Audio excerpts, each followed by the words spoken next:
Hello friends, आप सभी का स्वागत है आपके अपने YouTube channel current affairs by Ravi पर। तो फ्रेंड्स, आज मैं आपके लिए 19 अप्रैल 2022 के डेली करंट अफेयर्स के क्वेश्चन इस वीडियो में लेकर आया हूं। मैंने सभी क्वेश्चन सेलेक्टेड और इम्पोर्टेंट लिए हैं। अगर आप किसी भी एग्जाम की तैयारी कर रहे हो, ये वीडियो आपके लिए काफ़ी ज़्यादा यूजफुल रहने वाला है। तो चलिए शुरू करते हैं फर्स्ट क्वेश्चन से। फर्स्ट क्वेश्चन हमारा, किस देश ने झोंगसिंग 6D सैटेलाइट को सफलतापूर्वक अंतरिक्ष में भेजा है? सही आंसर है ऑप्शन सी, चीन देश ने। तो फ्रेंड्स, चीन ने झोंगसिंग 6D सैटेलाइट को सफलतापूर्वक अंतरिक्ष में भेजा है, यह आपने याद रखना है। इंपॉर्टेंट पॉइंट से समझ लेते हैं। चीन ने सिचुआन प्रांत के जिचांग सैटेलाइट लॉन्च सेंटर में झोंगसिंग 6D सैटेलाइट को सफलतापूर्वक अंतरिक्ष में भेजा है और इस सैटेलाइट को लॉन्ग मार्च 3B वाहक रॉकेट द्वारा अंतरिक्ष में भेजा गया है और ये सैटेलाइट विश्वसनीय, स्थिर और सुरक्षित रेडियो और टेलीविज़न प्रसारण और संचार सेवाएं प्रदान करेगा, ये आपने याद रखना है। अब फ्रेंड्स, यहाँ बात हुई है चीन देश की। आइए चीन के बारे में जान लेते हैं। चीन एशिया महाद्वीप में स्थित है। चीन की राजधानी है बीजिंग। करेंसी है रेनमिनबी युआन। चीन के राष्ट्रपति हैं शी जिनपिंग। चीन और भारत के बीच इंटरनेशनल बॉर्डर लाइन का नाम है मैकमोहन लाइन। चीन की सबसे लंबी नदी यानी यांगत्से नदी, जिसकी लंबाई है 6300 किलोमीटर और ये एशिया की सबसे लंबी नदी है, ये आपने याद रखना है। और कागजी मुद्रा जारी करने वाला विश्व का पहला देश है चीन देश। और किस देश की सीमा सबसे ज़्यादा देशों के साथ लगती है? सही आंसर है चीन देश के साथ, और ये कुल 14 देशों के साथ लगती है। नेक्स्ट क्वेश्चन है हमारा, विश्व बैंक द्वारा जारी रिपोर्ट के अनुसार वर्ष 2011 से 2019 के दौरान भारत में अत्यधिक गरीबी में कितने प्रतिशत की गिरावट दर्ज की गई है? सही आंसर है ऑप्शन बी, 12.3%। तो फ्रेंड्स, विश्व बैंक द्वारा जारी रिपोर्ट के अनुसार वर्ष 2011 से 2019 के दौरान 12.3% की गिरावट गरीबी में दर्ज की गई है, ये आपने याद रखना है। इंपॉर्टेंट पॉइंट से समझ लेते हैं। विश्व बैंक की रिपोर्ट के अनुसार भारत में 8 साल में 12.3% की गिरावट दर्ज की गई है और शहरी क्षेत्रों के मुकाबले ग्रामीण क्षेत्रों में गरीबी तेज़ी से कम हुई है। और ये जानकारी विश्व बैंक पॉलिसी रिसर्च के वर्किंग पेपर में दी गई है। और इस रिपोर्ट के अनुसार साल 2011 में अत्यंत गरीबी यानी 22.5% थी, जो साल 2019 में 10.2% हो गई है, ये आपने याद रखना है। फ्रेंड्स, हम ग्रामीण क्षेत्रों की गरीबी के बारे में बात करें तो 2011 से 2015 के दौरान ग्रामीण गरीबी यानी रूरल पॉवर्टी 26.3% से घटकर 21.9% पर आ गई है और इस तरह इसमें 4.4% की गिरावट आई है। और अगर शहरी क्षेत्रों में गरीबी की बात करें तो शहरी क्षेत्रों की बात करें तो ये 2011 में 14.2% पर थी, जो 2015 में 12.9% रह गई है, ये आपने याद रखना है। और फ्रेंड्स, यहाँ बात हुई है वर्ल्ड बैंक की, तो चलिए वर्ल्ड बैंक के बारे में जानकारी ले लें। वर्ल्ड बैंक की स्थापना हुई थी जुलाई 1944 में। मुख्यालय है वॉशिंगटन DC। अध्यक्ष हैं डेविड मालपास और MD एंड CFO हैं अंशुला कांत, ये आपने याद रखना है। नेक्स्ट क्वेश्चन है हमारा, विश्व धरोहर दिवस 2022 कब मनाया गया है? सही आंसर है ऑप्शन ए, 18 अप्रैल को। तो फ्रेंड्स, 18 अप्रैल को विश्व धरोहर दिवस 2022 मनाया गया है, ये आपने याद रखना है। इंपॉर्टेंट पॉइंट से जान लेते हैं। संयुक्त राष्ट्र द्वारा हर साल 18 अप्रैल को विश्व धरोहर दिवस यानी वर्ल्ड हेरिटेज डे के रूप में मनाया जाता है और ये दिवस मानव धरोहर को संरक्षित करने और इसके लिए काम करने वाले संगठनों के प्रयासों को पहचानने के लिए मनाया जाता है। और इस वर्ष की इसकी थीम है धरोहर और जलवायु, ये आपने याद रखना है। अब फ्रेंड्स, हमारे क्वेश्चन की टाइप थी दिवस, तो चलिए मैं आपको पिछले टॉप 5 दिवस रिवाइज करवा देता हूं। डिजिटल दुनिया में लोगों को जागरूक करने के लिए सुरक्षित इंटरनेट दिवस 2022 कब मनाया गया है? सही आंसर है 8 फरवरी को और थीम है together for a better internet. Next है अंतर्राष्ट्रीय मानव बंधुत्व दिवस 2022 कब मनाया गया है? सही आंसर है 4 फरवरी को और थीम है human fertility in action. Next है विश्व कैंसर दिवस 2022 कब मनाया गया है? सही आंसर है 4 फरवरी को और थीम है close the care gap. Next है विश्व आर्द्रभूमि दिवस 2022 कब मनाया गया है? सही आंसर है 2 फरवरी को और थीम है लोगों और प्रकृति के लिए आर्द्रभूमि कार्रवाई। नेक्स्ट है विश्व उपेक्षित उष्णकटिबंधीय रोग दिवस 2022 कब मनाया गया है? सही आंसर है 30 जनवरी को और थीम है achieving health equity to end the neglect of poverty related disease. ये आपने याद रखना है। अगला क्वेश्चन करने से पहले फ्रेंड्स मैं आपको बता दूं कि जो इस वीडियो की पीडीएफ है ये आपको इस वीडियो के डिस्क्रिप्शन में मिल जाएगी। आप डिस्क्रिप्शन के लिंक पर जाकर इसको फ्री में डाउनलोड कर सकते हैं। और सबसे अहम बात फ्रेंड्स ये है कि हमारी जो मंथली ई बुक है जनवरी महीने की, फरवरी महीने की और मार्च महीने की ये लॉन्च हो चुकी है। आप इसे भी डिस्क्रिप्शन पर जाकर बाय कर सकते हैं। और फ्रेंड्स ये जो हमारी मंथली ई बुक है ये आपके हर एग्ज़ाम के लिए काफ़ी ज़्यादा यूज़फुल रहने वाली है। नेक्स्ट क्वेश्चन है हमारा, युवाओं को प्रशिक्षण देने के लिए भारत का पहला अंतर्राष्ट्रीय कौशल केंद्र यानी स्किल इंडिया इंटरनेशनल सेंटर कहाँ स्थापित किया जाएगा? सही आंसर है ऑप्शन ए भुवनेश्वर ओडिशा में। तो फ्रेंड्स भुवनेश्वर ओडिशा में स्किल इंडिया इंटरनेशनल सेंटर यानी अंतर्राष्ट्रीय कौशल केंद्र स्थापित किया जाएगा। ये आपने याद रखना है। इंपॉर्टेंट पॉइंट से समझ लेते हैं। युवाओं को प्रशिक्षण देने के लिए भारत का पहला अंतर्राष्ट्रीय कौशल केंद्र ओडिशा के भुवनेश्वर में स्थापित किया जाएगा। और ये अंतर्राष्ट्रीय कौशल केंद्र विदेशों में काम करने के इच्छुक युवाओं को गुणवत्ता प्रशिक्षण देगा। और इसके लिए राष्ट्रीय कौशल विकास निगम यानी NSDC और कौशल विकास संस्थान यानी SDI के बीच एक समझौता हुआ है। और इस केंद्र में मोबिलाइजेशन, परामर्श, कौशल प्रशिक्षण, विदेशी भाषा प्रशिक्षण, रोजगार और अवसरण तथा रोजगार के बाद समर्थन जैसी सेवाएं दी जाएंगी। ये आपने याद रखना है। अब फ्रेंड्स हमारे क्वेश्चन की टाइप थी भारत का पहला। तो चलिए मैं आपको पिछले टॉप 5 भारत का पहला से जुड़े क्वेश्चन रिवाइज करवा देता हूं। भारत का पहला बायोमास आधारित हाइड्रोजन संयंत्र कहां स्थापित किया जाएगा? सही आंसर है खंडवा मध्य प्रदेश में। नेक्स्ट है राष्ट्रीय एकल खिड़की प्रणाली यानी नेशनल सिंगल विंडो सिस्टम के साथ एकीकृत होने वाला देश का पहला केंद्र शासित प्रदेश कौन सा बना है? सही आंसर है जम्मू कश्मीर। नेक्स्ट है विकलांग व्यक्तियों के लिए भारत का पहला AI आधारित जॉब प्लेटफॉर्म स्वराजबिलिटी को किस संस्थान ने लॉन्च किया है? सही आंसर है भारतीय प्रौद्योगिकी संस्थान IIT हैदराबाद ने। नेक्स्ट है भारत का पहला अन्य क्षेत्र आधारित संरक्षण उपाय किसे घोषित किया गया है? सही आंसर है अरावली जैव विविधता पार्क गुरुग्राम। नेक्स्ट है भारत का पहला भूवैज्ञानिक पार्क यानी इंडियाज फर्स्ट जियोलॉजिकल पार्क किस राज्य में बनाया जाएगा? सही आंसर है जबलपुर मध्य प्रदेश में। ये आपने याद रखना है। नेक्स्ट क्वेश्चन है हमारा 14 अप्रैल 2022 को राष्ट्रीय कृषि बाजार ई नाम की कौन सी वर्षगांठ मनाई गई है? सही आंसर है ऑप्शन बी यानी 6वीं वर्षगांठ। तो 14 अप्रैल 2022 को राष्ट्रीय कृषि बाजार की 6वीं वर्षगांठ मनाई गई है। ये आपने याद रखना है। इंपॉर्टेंट पॉइंट से समझ लेते हैं। 14 अप्रैल 2022 को राष्ट्रीय कृषि बाजार यानी ई नाम की 6वीं वर्षगांठ मनाई गई है। और फ्रेंड्स अगर मैं ई नाम की बात करूं तो ई नाम की फुल फॉर्म है नेशनल एग्रीकल्चर मार्केट। ये फ्रेंड्स यहाँ पे लिख देता हूं नेशनल एग्रीकल्चर मार्केट। ये फ्रेंड्स आपने याद रखना है।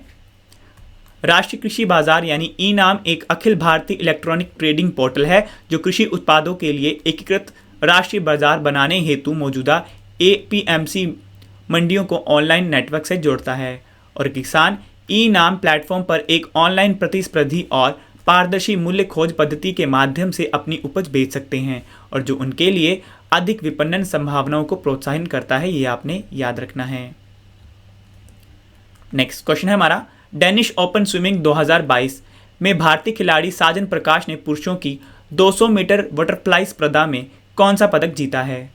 सही आंसर है ऑप्शन ए स्वर्ण पदक। तो फ्रेंड्स डेनिश ओपन स्विमिंग 2022 में भारतीय खिलाड़ी साजन प्रकाश ने पुरुषों की 200 मीटर बटरफ्लाई स्पर्धा में स्वर्ण पदक जीता है। यह आपने याद रखना है। इंपॉर्टेंट पॉइंट से समझ लेते हैं।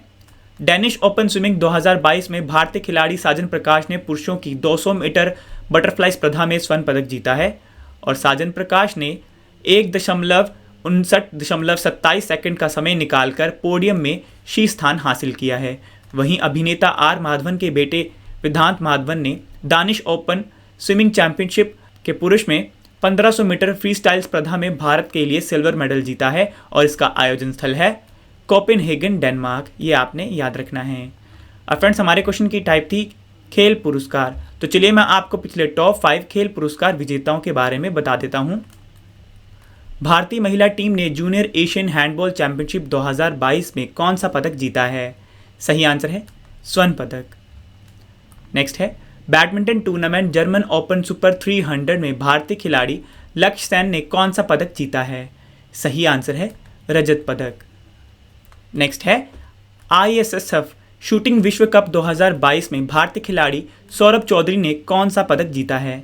सही आंसर है स्वर्ण पदक। नेक्स्ट है विश्व पैरा तीरंदाजी चैंपियनशिप 2022 के व्यक्तिगत वर्ग में रजत पदक जीतने वाली पहली खिलाड़ी भारतीय खिलाड़ी कौन बनी है? सही आंसर है पूजा जात्यान। नेक्स्ट है मास्को वुशु स्टार्स चैंपियनशिप 2022 के जूनियर टूर्नामेंट में भारतीय वुशु खिलाड़ी सादिया तारिक ने कौन सा पदक जीता है? सही आंसर है स्वर्ण पदक, ये आपने याद रखना है। नेक्स्ट क्वेश्चन है हमारा मौसमी प्रवासी कामगारों की आवाजाही को ट्रैक करने के लिए माइग्रेशन ट्रैकिंग सिस्टम यानी MTS एप्लीकेशन विकसित करने वाला भारत का पहला राज्य कौन सा बना है? सही आंसर है ऑप्शन ए महाराष्ट्र राज्य। तो फ्रेंड्स महाराष्ट्र राज्य मौसमी प्रवासी कामगारों की आवाजाही को ट्रैक करने के लिए माइग्रेशन ट्रैकिंग सिस्टम एप्लीकेशन विकसित करने वाला भारत का पहला राज्य बना है, ये आपने याद रखना है। इंपॉर्टेंट पॉइंट से समझ लेते हैं। महाराष्ट्र मौसमी प्रवासी कामगारों की आवाजाही को ट्रैक करने के लिए माइग्रेशन ट्रैकिंग सिस्टम एप्लीकेशन विकसित करने वाला भारत का पहला राज्य बना है और ये भारत में अपनी तरह की पहली परियोजना है। और MTS परियोजना की परिकल्पना प्रवासी लोग लाभार्थियों को टीकाकरण, पोषण आपूर्ति, स्वास्थ्य जांच आदि जैसी एकीकृत बाल विकास सेवाओं की निरंतरता को बनाए रखने के लिए की गई है, जिसमें स्तनपान कराने वाली माताएं, 18 वर्ष तक की आयु के बच्चे और पंजीकृत गर्भवती महिलाएं शामिल हैं, ये आपने याद रखना है। अब फ्रेंड्स हमारे क्वेश्चन की टाइप थी ऐप्स एंड पोर्टल्स। तो चलिए मैं आपको पिछले top 5 app and portals revise करवा देता हूं। किस राज्य के मुख्यमंत्री ने भ्रष्टाचार से संबंधित शिकायतों को सीधे अधिकारियों के पास दर्ज करवाने के लिए 1064 भ्रष्टाचार विरोधी मोबाइल ऐप को लॉन्च किया है? सही आंसर है उत्तराखंड राज्य के मुख्यमंत्री ने। नेक्स्ट है डिजिटल डिवीजन का विस्तार करने के लिए न्यू नामक सुपर ऐप को किस कंपनी द्वारा लॉन्च किया जाएगा? सही आंसर है टाटा समूह। नेक्स्ट है आपातकाल के दौरान जनता के लिए कावल उथवी ऐप को किसने लॉन्च किया है? सही आंसर है MK स्टालिन, जो कि तमिलनाडु के मुख्यमंत्री हैं। नेक्स्ट है किस राज्य के राजस्व विभाग ने भूमि सर्वेक्षण या भूमि विवरण प्राप्त करने के लिए एक दिशांक ऐप को लॉन्च किया है? सही आंसर है कर्नाटक राज्य ने। नेक्स्ट है महात्मा गांधी राष्ट्रीय ग्रामीण रोजगार गारंटी अधिनियम के लिए लोकपाल ऐप को किसने लॉन्च किया है? सही आंसर है गिरिराज सिंह, जो कि हमारे केंद्रीय ग्रामीण विकास मंत्री हैं, ये आपने याद रखना है। नेक्स्ट क्वेश्चन है हमारा दृष्टिबाधित लोगों के लिए भारत का पहला रेडियो चैनल रेडियो अक्ष को कहां लॉन्च किया गया है? सही आंसर है ऑप्शन सी नागपुर महाराष्ट्र में। तो फ्रेंड्स दृष्टिबाधित लोगों के लिए भारत का पहला रेडियो चैनल रेडियो अक्ष को नागपुर महाराष्ट्र में लॉन्च किया गया है, ये आपने याद रखना है। इंपॉर्टेंट पॉइंट से समझ लेते हैं। महाराष्ट्र के नागपुर शहर में दृष्टिबाधित लोगों के लिए भारत का पहला रेडियो चैनल रेडियो अक्ष को लॉन्च किया गया है और ये रेडियो चैनल नेत्रहीन लोगों की पहुंच शिक्षा संस्थानों और ऑडियो बुक के तहत सहज करने में मदद करेगा। साथ ही दृष्टिहीन लोगों को डिजिटल उपकरणों पर उपलब्धि कराई जा रही ऑडियो बुक का विकल्प भी देगा, ये आपने याद रखना है। नेक्स्ट क्वेश्चन है हमारा विश्व हीमोफीलिया दिवस 2022 कब मनाया गया है? सही आंसर है ऑप्शन सी 17 अप्रैल को। तो फ्रेंड्स 17 अप्रैल को विश्व हीमोफीलिया दिवस 2022 मनाया गया है, ये आपने याद रखना है। इंपॉर्टेंट पॉइंट से समझ लेते हैं।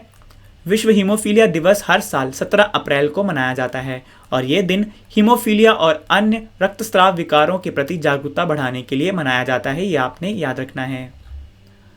और इस वर्ष की इसकी थीम है एक्सेस फॉर ऑल, पार्टनरशिप, नीति प्रगति, अपनी सरकार को शामिल करना, विरासत में मिले रक्तस्राव विकारों को राष्ट्रीय नीति में एकीकृत करना।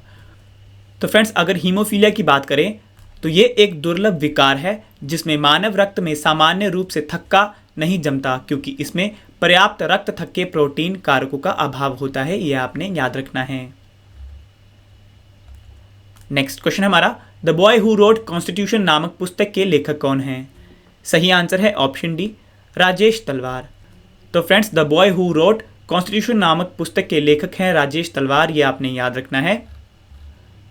तो चलिए फ्रेंड्स, चलते हैं 19 अप्रैल 2022 के अन्य महत्वपूर्ण प्रश्नों की ओर, जो कि वन लाइनर फॉर्म में हैं। संयुक्त राष्ट्र द्वारा जारी रिपोर्ट के अनुसार यूक्रेन युद्ध से पहले कोविड-19 के कितने मिलियन लोगों को गरीबी ने डुबाया है?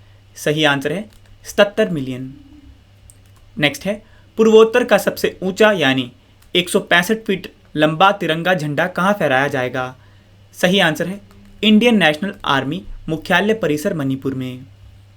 नेक्स्ट है, हाथी बचाओ दिवस 2022 कब मनाया गया है? सही आंसर है 16 अप्रैल को। नेक्स्ट है, प्रधानमंत्री नरेंद्र मोदी ने के पटेल सुपर स्पेशलिटी अस्पताल का अनावरण कहाँ किया है? सही आंसर है भुज, गुजरात में। नेक्स्ट है, 18 वर्षीय खिलाड़ी विश्व दीनदयाल सड़क दुर्घटना में निधन हो गया है, इनका संबंध किस खेल से था? सही आंसर है टेबल टेनिस, ये आपने याद रखना है। तो चलिए फ्रेंड्स, चलते हैं आज वाले प्रश्नों की रिवीजन्स की ओर। फर्स्ट है, किस देश ने जोंगसिंग 6D सैटेलाइट को सफलतापूर्वक अंतरिक्ष में भेजा है? सही आंसर है चीन देश ने। नेक्स्ट है, विश्व बैंक द्वारा जारी रिपोर्ट के अनुसार वर्ष 2011 से 2019 के दौरान भारत में अत्यधिक गरीबी में कितने प्रतिशत की गिरावट दर्ज की गई है? सही आंसर है 12.3%। नेक्स्ट है, विश्व धरोहर दिवस 2022 कब मनाया गया है? सही आंसर है 18 अप्रैल को। नेक्स्ट है, युवाओं को प्रशिक्षण देने के लिए भारत का पहला अंतर्राष्ट्रीय कौशल केंद्र यानी स्किल इंडिया इंटरनेशनल सेंटर कहाँ स्थापित किया जाएगा? सही आंसर है भुवनेश्वर, ओडिशा में। नेक्स्ट है, 14 अप्रैल 2022 को राष्ट्रीय कृषि बाजार यानी ई-नैम की कौन सी वर्षगांठ मनाई गई है? सही आंसर है 6वीं वर्षगांठ। नेक्स्ट है, डेनिश ओपन स्विमिंग 2022 में भारतीय खिलाड़ी साजन प्रकाश ने पुरुषों की 200 मीटर की बटरफ्लाई स्पर्धा में कौन सा पदक जीता है? सही आंसर है स्वर्ण पदक। नेक्स्ट है, मौसमी प्रवासी कामगारों की आवाजाही को ट्रैक करने के लिए माइग्रेशन ट्रैकिंग सिस्टम एप्लीकेशन को विकसित करने वाला भारत का पहला राज्य कौन सा बना है? सही आंसर है महाराष्ट्र। नेक्स्ट है, दृष्टिबाधित लोगों के लिए भारत का पहला रेडियो चैनल रेडियो अक्ष को कहाँ लॉन्च किया गया है? सही आंसर है नागपुर, महाराष्ट्र में। नेक्स्ट है, विश्व हीमोफीलिया दिवस 2022 कब मनाया गया है? सही आंसर है 17 अप्रैल को। नेक्स्ट है, द बॉय हु रोट्स कॉन्स्टिट्यूशन नामक पुस्तक के लेखक कौन हैं? सही आंसर है राजेश तलवार। नेक्स्ट है, संयुक्त राष्ट्र द्वारा जारी रिपोर्ट के अनुसार यूक्रेन युद्ध से पहले कोविड-19 के कितने मिलियन लोगों को गरीबी ने डुबाया है? सही आंसर है 77 मिलियन। नेक्स्ट है, पूर्वोत्तर का सबसे ऊंचा यानी 165 फीट लंबा तिरंगा झंडा कहाँ फहराया जाएगा? आंसर है इंडियन नेशनल आर्मी मुख्यालय परिसर मणिपुर में। नेक्स्ट है, हाथी बचाओ दिवस 2022 कब मनाया गया है? सही आंसर है 16 अप्रैल को। नेक्स्ट है, प्रधानमंत्री नरेंद्र मोदी ने के पटेल सुपर स्पेशलिटी अस्पताल का अनावरण कहाँ किया है? सही आंसर है भुज, गुजरात में। नेक्स्ट है, 18 वर्षीय खिलाड़ी विश्व दीनदयाल सड़क दुर्घटना में निधन हो गया है, इनका संबंध किस खेल से था? सही आंसर है टेबल टेनिस, ये आपको याद रखना है। अब फ्रेंड्स, चलिए चलते हैं आज के डेली स्टैटिक जीके सेट की ओर। फर्स्ट क्वेश्चन है, किस विटामिन की कमी से रतौंधी रोग होता है? सही आंसर है विटामिन ए। नेक्स्ट है, रुधिर का तरल भाग है प्लाज्मा। नेक्स्ट है, एलोरा के मंदिरों का निर्माण किन शासकों ने किया? सही आंसर है राष्ट्रकूट। नेक्स्ट है, हमारे संविधान के मूल अधिकार कहाँ के संविधान द्वारा प्रेरित हैं? आंसर है संयुक्त राज्य अमेरिका। नेक्स्ट है, मृदा अपरदन का मुख्य कारण है? आंसर है वनोन्मूलन। नेक्स्ट है, वायुमंडल की निचली परत को कहते हैं? आंसर है क्षोभ मंडल। नेक्स्ट है, भारत में पीली क्रांति का संबंध है? सही आंसर है तिलहन के उत्पादन से। नेक्स्ट है, हड़प्पा सभ्यता किस युग से संबंधित है? सही आंसर है कांस्य युग से। नेक्स्ट है, दोहरी नागरिकता किसकी विशेषता है? सही आंसर है संघीय सरकार की। नेक्स्ट है लाइफ डिवाइन पुस्तक के लेखक हैं। सही आंसर है श्री अरविंदो, ये आपने याद रखना है। तो चलिए फ्रेंड्स चलते हैं पिछले महीने, यानी जैसे आज 19 अप्रैल 2022 है, वैसे आज से एक महीने पहले यानी 19 मार्च 2022 के करंट अफेयर रिवीजन्स की ओर। फर्स्ट क्वेश्चन है 14वें भारत जापान वार्षिक शिखर सम्मेलन का आयोजन कहाँ किया जाएगा? सही आंसर है नई दिल्ली, भारत में। नेक्स्ट है sports clothing brand company Puma के नए ब्रांड एम्बेसडर कौन बने हैं? सही आंसर है जॉर्ज रसेल। नेक्स्ट है किस राज्य के राजस्व विभाग ने भूमि सर्वेक्षण या भूमि विवरण प्राप्त करने के लिए दिशांक ऐप को लॉन्च किया है? सही आंसर है कर्नाटक राज्य के। नेक्स्ट है आयुध निर्माण दिवस 2022 कब मनाया गया है? सही आंसर है 18 मार्च को। नेक्स्ट है वैज्ञानिक अनुसंधान में उत्कृष्ट कार्य के लिए 31वें जीडी बिरला पुरस्कार से किसे सम्मानित किया जाएगा? सही आंसर है नारायण प्रधान को। नेक्स्ट है रिसर्च प्लेटफॉर्म हुरुन द्वारा जारी ग्लोबल रिच लिस्ट 2022 रिपोर्ट के अनुसार एशिया के सबसे अमीर व्यक्ति कौन बने हैं? सही आंसर है मुकेश अंबानी। नेक्स्ट है अंतर्राष्ट्रीय फिल्म महोत्सव IFFK के 26वें संस्करण का आयोजन कहाँ शुरू हुआ है? सही आंसर है तिरुवनंतपुरम, केरल में। नेक्स्ट है भारत का पहला स्वदेशी ड्रेजर समुद्री जहाज बनाने के लिए कोचिन शिपयार्ड लिमिटेड ने किस कंपनी के साथ समझौता ज्ञापन पर हस्ताक्षर किए हैं? सही आंसर है dredging corporation of India. Next है 36वीं इंटरनेशनल जियोलॉजिकल कांग्रेस सम्मेलन का आयोजन कहाँ होगा? सही आंसर है नई दिल्ली में। नेक्स्ट है Rahul Bajaj an extra ordinary life नामक पुस्तक को किसने लिखा है? सही आंसर है गीता पिरामल ने, ये आपने याद रखना है। अब चलिए फ्रेंड्स चलते हैं सबसे अहम पार्ट की ओर, कल वाले प्रश्नों के टेस्ट प्लस रिवीजन की ओर, क्योंकि टेस्ट ही आपको बेस्ट बनाता है और टेस्ट के लिए आपको all the best. First question है हमारा पुरुष FIH हॉकी विश्व कप 2023 कहाँ आयोजित किया जाएगा? सही आंसर है ऑप्शन डी भुवनेश्वर, ओडिशा में। अगला क्वेश्चन हमारा किस योजना को नवाचार श्रेणी में श्रेष्ठ कार्य के लिए प्रधानमंत्री उत्कृष्टता पुरस्कार 2022 के लिए चुना गया है? सही आंसर है ऑप्शन सी उड़ान योजना। अगला क्वेश्चन है हमारा किस देश ने दुनिया के पहले anti missile laser system Iron Beam का सफलतापूर्वक परीक्षण किया है? सही आंसर है ऑप्शन ए इजराइल देश ने। अगला क्वेश्चन है हमारा विश्व आवास दिवस 2022 कब मनाया गया है? सही आंसर है ऑप्शन सी 16 अप्रैल को। नेक्स्ट क्वेश्चन है हमारा भारतीय विज्ञापन मानक परिषद यानी ASCI की नई CEO कौन बनी है? सही आंसर है ऑप्शन ए मनीषा कपूर। अगला क्वेश्चन है सड़क दुर्घटनाओं की तत्काल जानकारी प्रदान करने के लिए EDAR पोर्टल को किसने लॉन्च किया है? सही आंसर है ऑप्शन बी सड़क परिवहन और राजमार्ग मंत्रालय ने।